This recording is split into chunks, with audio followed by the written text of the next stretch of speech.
Salams and welcome. Thank you for joining me in part number 35 of the Afrikaans reading of the Holy Quran, the Heilige Quran. A'udhu billahi minash shaitanir rajeem. Bismillahir Rahmanir Rahim. The Heilige Quran by Imam M.A. Baker.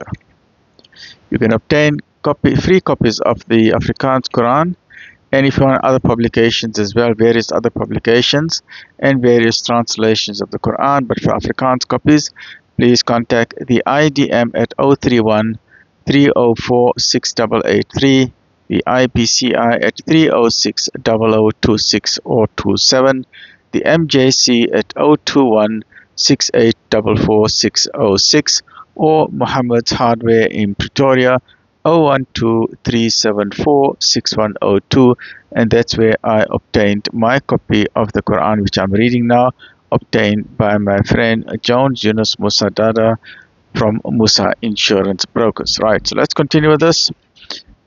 The Heilige Quran by Imam Baker.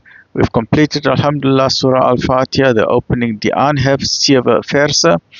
En nou ons begin met Surah Al-Baqarah, die langste hoofstuk in die hele Quran, longest chapter, the Kui cow or the heifer, 286 verses. So today we are busy with part number 35.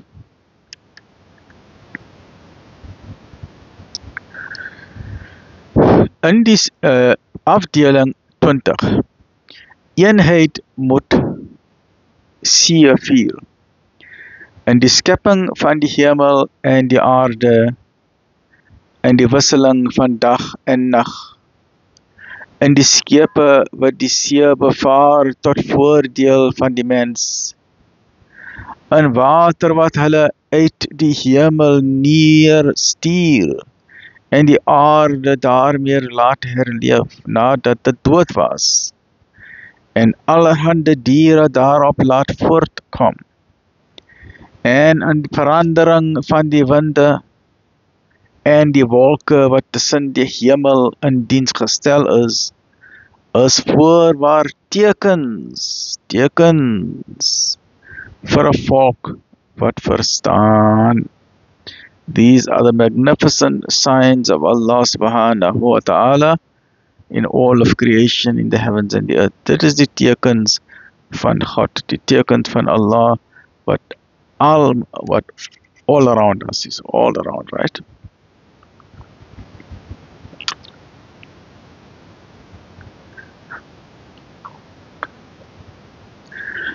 Toch is daar sommiges wat behalwe Allah voorwerpe tot aanbidding neem en dit lief het soos hulle hom lief behoort te hê.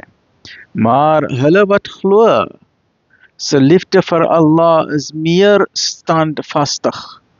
En wie as die onregverdiges maar, wanneer hulle die straf ervaar, kan sien dat alle mag aan Allah behoort, en dat Allah 'n streng tigmeester is. Wanneer die leiers wat hul volgelinge in die steek gelaat het, die tigtiging sal bemerk, en hulle bande verbreek sal word, en die volgers sal sê, as ons maar kon terugkeer, sou ons hulle versaak het, soos hulle ons versaak het.